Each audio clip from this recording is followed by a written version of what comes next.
Yippee-ki-yay, my friends. Welcome to another episode of FortBot Games Presents, the new gaming podcast. We're here with one of our top devs, Dr. Brian Kennedy. Hey, how's it going, everybody?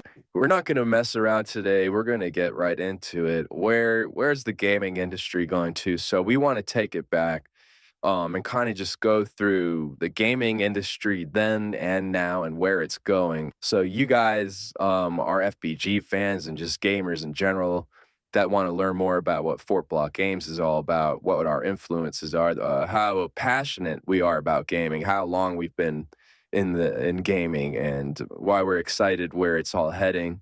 Also, we're excited because TAKEOVER, we really see that being a part of where the gaming industry is heading. So it's very exciting. So let's get to it. We're here with Brian, Dr. Kennedy again. And so we're going to go right to the beginning, So what got you into gaming? What's so special about gaming to you?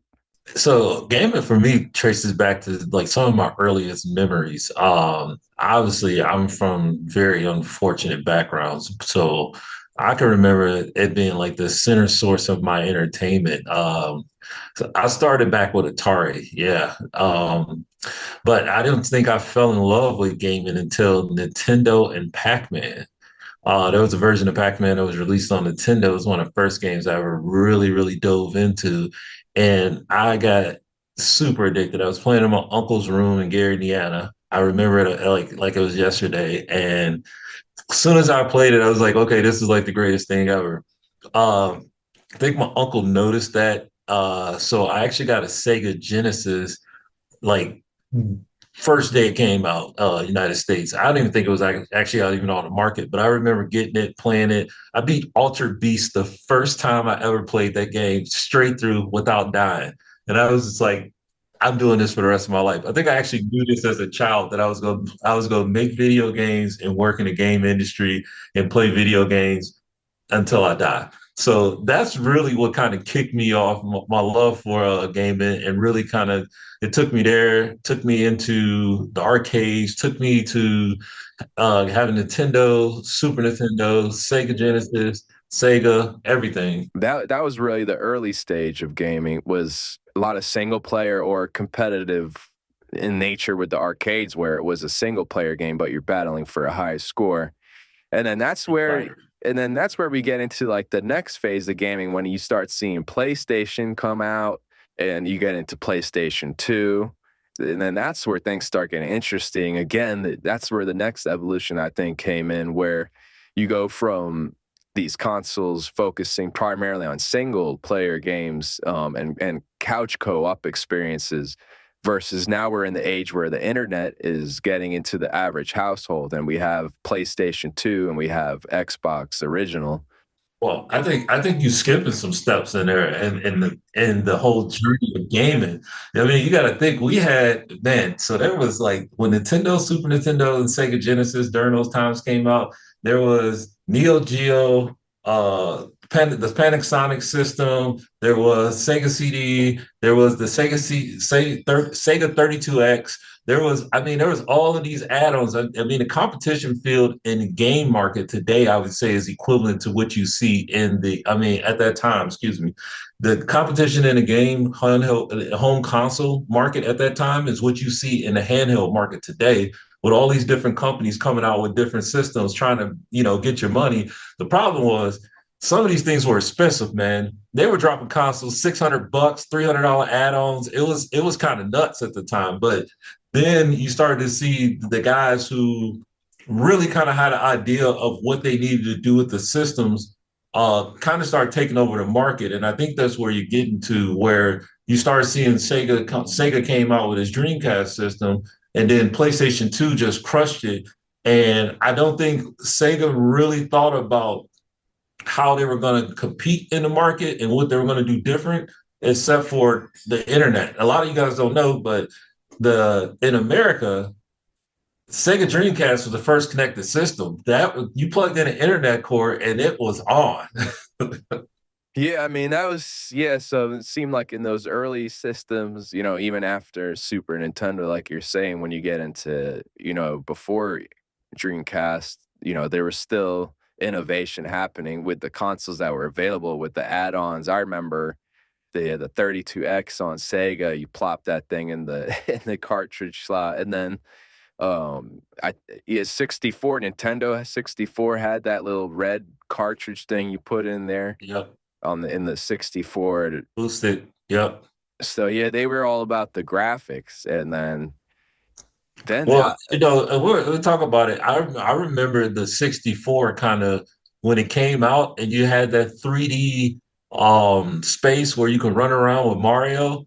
That was groundbreaking. I think one thing Nintendo has always done is continue to innovate. Is probably the reason why I'm not so keen on a new system right now is because I feel like there's a lack of innovation. But at the same time, I don't think we've seen the final design, so I'm not going to really comment on that. But when you were able to move into 3D space and gaming is when I seen things really take a turn. I mean, even when you got to the Sega Dreamcast and you had the internet connectivity, games were still growing in graphics at a rate where the single player experience was dominating the multiplayer experience to the point where Sony didn't come out with a online connectivity because they had the PS2 launch, which basically killed the Sega Dreamcast, but there was no internet connectivity really at the launch. And so when Microsoft dropped the Xbox, the internet came into part and it forced Sony to kind of add internet into their games. And I think anybody who's a fan of shooters had played SOCOM. So that was kind of where things really took that drastic turn. Like, oh man, this is where it's at. But if we talk about the original shooter in that 3D space, the one that got everybody, GoldenEye. yeah, And yeah, Perfect Dark. GoldenEye, yeah, GoldenEye was a I job it. I'll I beat you job it up all after the still way. no odd job. You're not allowed to pick odd job. No, but that's where yeah, with the innovation and graphics, they were able to really capture and innovate on the shooters. PlayStation had the 3D world stuff, but that jump to 64 just made it so much cleaner. Well, yeah, and then you start seeing the PC really take a hold of seeing that there was this big push for people to play games at home, and you got the power of PC. So you start seeing a lot of games come out on the PC. Competitive multiplayer really took a spin with games like Counter Strike, Unreal Tournament, games in that nature, where people are really starting to focus in on the PC. And I felt like that's when a lot of the console gamers, uh, you look at games that were coming out at Sony at the time, they really started focusing on building that single player platform up, which offered people a cheaper way to get into gaming at a cheaper rate. And you had games like, the Final Fantasies was really grabbed people attention, became like these all-time sellers, things like that. And I mean, Mario and the games of Mario and then Nintendo release goes without saying. But I think at that time frame was when you really started seeing games come out on Xbox that were just a step above in terms of the multiplayer aspect of what it was that Sony was able to do. I mean, by the time 2K came out, there was a clear difference between like NBA Live, 2K, and then Xbox and PlayStation. Like you slid around the floor playing games like that in multiplayer on the PlayStation versus it looked more crisp on the Xbox, and the games played a little differently on both systems. So you start seeing kind of a little bit of differentiation between the consoles that were competing at the same level at the time. But then you also seen that the internet connectivity was really, really starting to make a big stride in here. And I think even Nintendo kind of started to notice that when they came out with the GameCube around that time to really kind of push graphics. I mean, a lot of people don't know this, but I'm pretty sure the highest graphics card in that generation was the GameCube. I think the CPU probably wasn't that strong, but GameCube's GPU at that time was amazing. That was when Nintendo still competed with graphics. They were still in the market, battling out power, what they could do, change. But Nintendo always had their change of form factor, which kind of made them unique. But during that time, that was a big thing that was going on. It was really the push towards playing with other people really started to grow. And I remember going to friends' houses and jumping on a PC because I mean I couldn't afford one at the time. So it was huge to go get on Counter Strike, and I'm playing all night. Like I'm sorry, dude. We need to set this up where we can play on play against each other. Let's build a PC. Let's really get into this, and let's really start challenging each other and making sure that we're able to grow in Counter Strike and grow in other first person shooters. Because at the end of the day, it's all about competition. Yeah, so that's what, yeah, that's where you really see the next evolution, I think, so what the you go from the early days of gaming where it's more, score-based action, single player platforming action, things like that. Then you go into, then we've got into more the 3D world space. Also expanding couch co-op, expanding couch competitive where you can play GoldenEye, things like that together with 4 people now instead of 2. And there, they kept on innovating and That was a huge innovation. Like a lot of people, they look at the Xbox 360 and the PS3, and what was the Wii U at that time? They look at that generation as like, oh, well, cross game chat was like the biggest thing that pushed everybody to get Xbox 360 over PS3. I personally don't think that was on the main factor. I think it was a big factor, but I don't think it was the main factor. And I know me and you met around this time, so I know you could attest to what I'm about to say right now. HD TVs moving into HD was the biggest thing that happened during that generation. And although Sony came out with Blu-ray, you remember the first time we seen the HD TV? That was mind yeah, blowing. some of these That younger changed gamers don't everything. understand. Yeah, That was a big one for sure. definitely. That. I mean, cross game chat was big. Of course, I'm not taking anything away from what Microsoft did with Xbox Live, but it wasn't as big as the HD jump in video games. You weren't playing on a mini screen with everybody like this. Yeah, so then we went to the internet style, and it started to pick it up, like you said. SOCOM, as well as Xbox, Microsoft came out swinging with their first console that was built in there, and Halo was just I think I'll never say that they didn't make the right decision closing down the Xbox a little early. They had really great games in there. I remember Project Gotham Racing was one of my favorite games. They had of course Halo, like can't goes without saying, but they had some really really good games that was out during that time. I think that it just was Sony's library was huge. Everybody developed games on PlayStation. There was all types of games, different types of stuff to play. And so Microsoft really kind of they got into the market and they got a decent sized market. But I would tell you that if you look at the systems right now, they got the same user base. And that's a problem. But they'll figure that out how to grow it. But I would think that was they had the games, they just didn't have enough of them. all right. So to continue our discussion, we did the old consoles. We came out with 3D. We came out with good graphics. We have internet. Where are we at right now? I mean, when I think about where the industry is right now, I feel like everybody's just trying to push power, power, power. They're trying to make the games run faster. They're trying to get things uploaded, streamline, ability to access games, run through the internet, and which is all great. You want to definitely keep pushing the industry forward with different types of ways of playing and different types of ways of connecting. Now whatever system you're on, you playing certain games, you connect to anybody in game and really connect all the servers. So I think those are great steps forward. I think in anybody who's in this generation of playing games right now, outside of Nintendo, where are the games?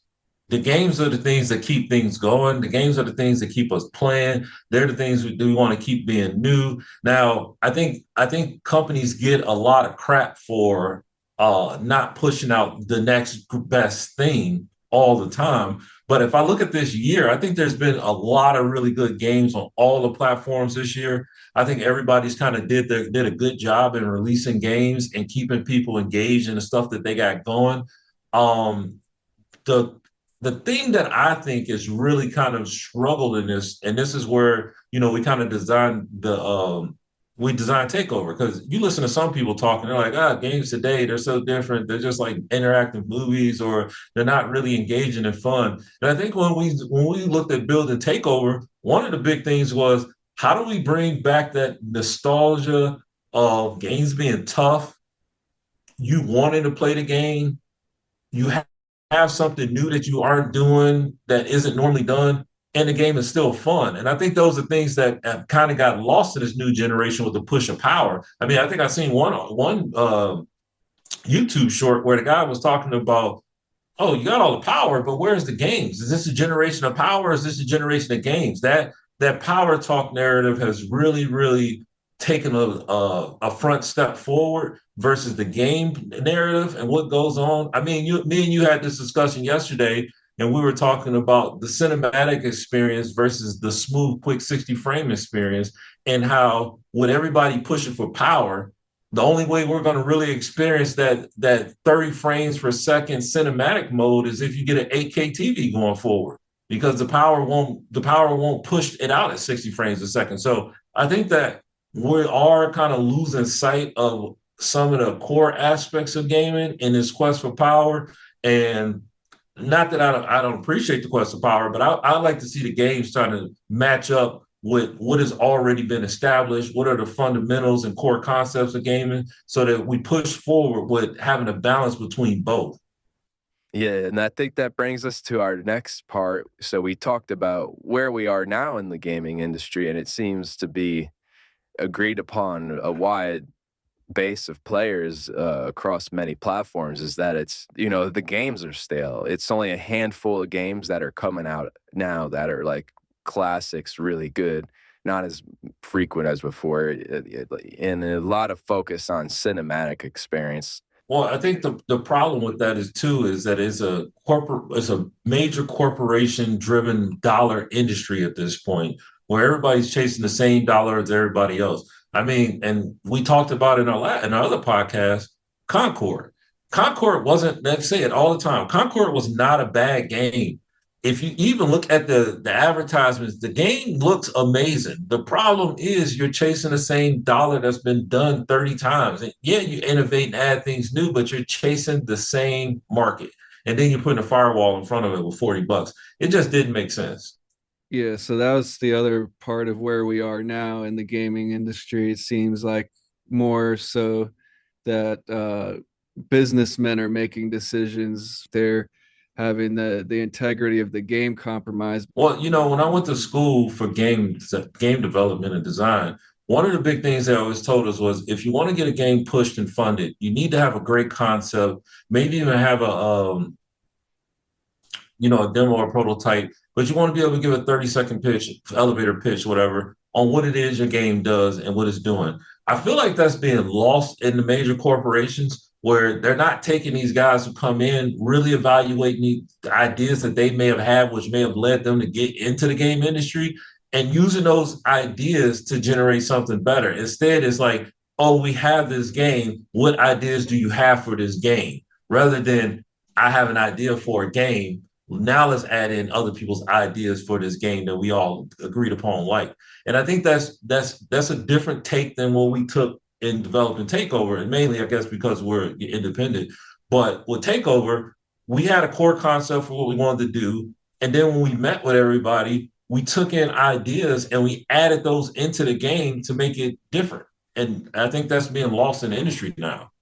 And that's where I think we can, getting to the final part of our discussion, where is the industry heading? Like we touched upon in our other podcasts, we are starting to see some signs of life and trying to bring back more innovation besides power, with Sony's blockchain, which again is massive, massive, massive. Because also with the NFTs, there's a lot of games in GameFi that have paved the way to set the tone for what can be accomplished, what can be achieved with NFTs and games in the blockchain.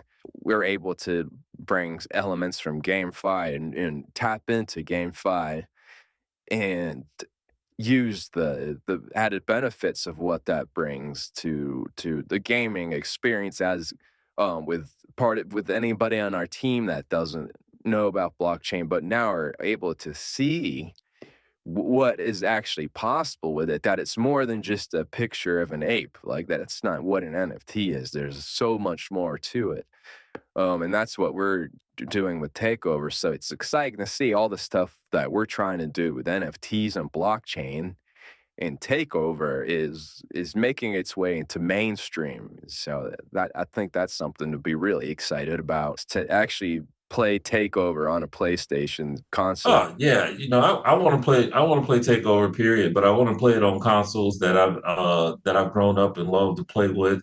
I think that one of a couple things about where the industry is headed is you see a lot of consolidation. That's not a good thing. Microsoft buying up all these studios. That's not a good thing. And you've seen that about the amount of layoffs. Games that come out and do well, but don't do well enough to actually push the needle. Thankfully, games like Hi-Fi Rush is getting picked up by somebody else. These games are like good games. They do well. They have a core audience, and then you don't get a second version of it because the corporations are just looking to make money, and it's not making enough money for them to justify making a new one. And to me, I think that's sad. I don't think that's the way the industry should be going. This is why having a corporation take over the game industry is terrible, because at the end of the day, it's about dollars. It's not about, did people enjoy the game? Are they going to build up on an audience or that can grow over time? Like the longer the game is out, people start playing it, more people get adapted to it, and then they're looking for that second version of the game to come out, and they'll be the initial buyers. That part is pretty much gone. They release a game, they wanted to sell X amount of dollars right away. If it doesn't, then they're done with it. And it makes the game industry hard, which is why blockchain is such a big deal right now, is that these companies want to make money. And if you can get on these companies' platform and you can guarantee that they're going to make money over a considerable amount of time, then those companies are going to start probably investing back in innovation again and figuring out ways that they can get people to continuously pay into the system to make money. I mean, that's one of the genius part about I like about the whole free to play model, and what Takeover is doing with blockchain is because it gets people involved, and the more that they like the game and the more changes they got, they want to support the game. And it's not a big deal to have people pay $5-10 inside of a game to get something they really want for a game they enjoy, then thinking after I release the game for $70, nobody's going to invest in this game anymore. I just think that if they have more games that followed into this blockchain environment, the more that they're going to get more and more money and support behind these games over time, which will continue to allow them to push for more innovation and not just push these mega blockbuster deals. Now, don't get me wrong, definitely not telling any company not to do this, and I definitely don't want companies not to do this. Keep making AAA games. 200 million, 150. I don't know about the 400, 300 million. I mean, you got to, if it's Spider-Man 2, I get it. But if it's just another game, don't spend $300 million on a game. That's crazy. But if they continually go out and make these blockbuster games, you're going to gather an audience that play these blockbuster games. But continue to invest in these smaller companies, the innovation. If something's really innovative and it catches on, then put the money behind it. Help that company grow, help that game grow, build up that core audience. That's what you should be doing as corporations, not out here just buying up everything and then say, oh, I got this huge library of games. We're going to make this, we're going to make that, we're going to make this. You're literally just making the same game over again with a fresh skin on it. And it doesn't move the needle for you. So yeah, very interesting times ahead for the gaming industry. You have some good things, you have some scary things. The whole corporate suits control over the industry is definitely a scary thing, but it is nice to see there is still hope in there. There's still Yeah, there's still hope. still true gamers out there that are in the industry pushing for that, what you, as you described, bring back the heart of what the gaming industry is all about, just fun experiences regardless of the genre of the game. Well, one thing too I want to touch on is that we always have to remember this is the one industry that I can say gamers fully kind of have a good grip on control.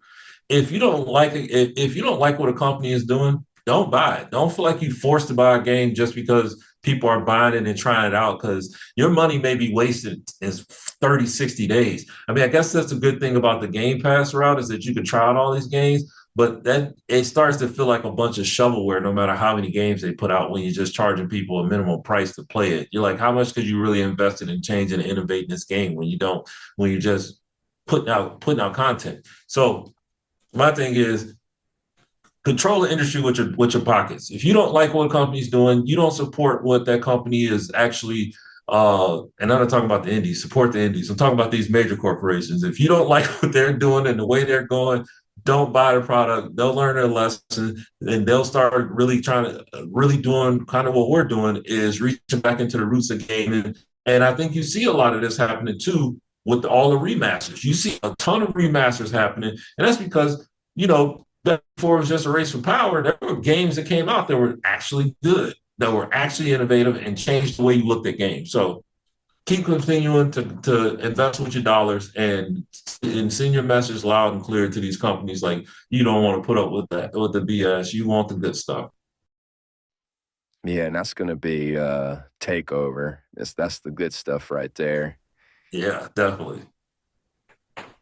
All right, So any closing words with I what we mean, talked appreciate about? everybody joining in right now. Like, follow, share. Uh, Definitely we're open to having people come in, get in our discussions, share your thoughts on the game industry. Maybe we'll give you a little couple details what Takeover is all about. Really kind of open those gates to you understanding what we're doing and why we're doing it. And we look forward to meeting back up with you guys and more of our thoughts on what actually the game industry is doing and what it's about and what Takeover is all about. Yeah, yeah, it's almost getting to be that time where we could start showing It's getting off, exciting. It's some of getting exciting. these unique takeover mechanics, and why Takeover is gonna be a fantastic competitive experience for competitive fans, Yeah. competitive shooter I think it's fans. gonna be fun. I think it's gonna be a little breath of fresh air. You know, I think people are gonna look at it and say, "Oh man, this is different." Yeah, like he said, taking it back to those games where it's like you're itching to get back on. You're like, "Oh man, I gotta hop back on there tonight." Like, man, I Get better. I'm gonna be better than everybody else. gotta. Yeah, I'm on the leaderboard. Yeah, so yeah, I mean, I liked how what we talked about in Takeover the last time too, about bringing back, really focusing on bringing back competitiveness, really Mhm. highlighting the competitive experience in many, many ways, and gameplay mechanics, and then even Skill simple and things. strategy. Skill Yep, and yeah, strategy. That matters and just too. talking trash. Good old talking trash. All right, guys. Well, that's it for today's episode. We got stay tuned for more takeover updates, more podcast episodes. We got a lot of updates coming up here. So stay tuned for blockers. Yippee ki my friends. Take care, guys. Peace. Pew, pew, pew, pew, pew, pew.